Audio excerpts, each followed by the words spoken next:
Kako to misliš, biraj između mene i kafane? Ja sam birao obje, između ne postoji. Postoje možda samo tragovi i moje rane, ali kad ja ne brojim, onda se to ne broji.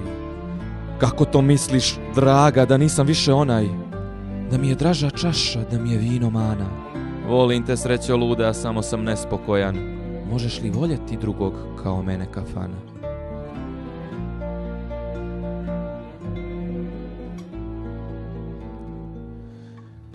Kako to misliš, idi, ponesi svoju tugu. Kako to misliš da ćeš početi život novi? Ne traži gospodara kad imaš najboljeg slugu. Meni oprosti, ljubo, kafanu blagoslovi.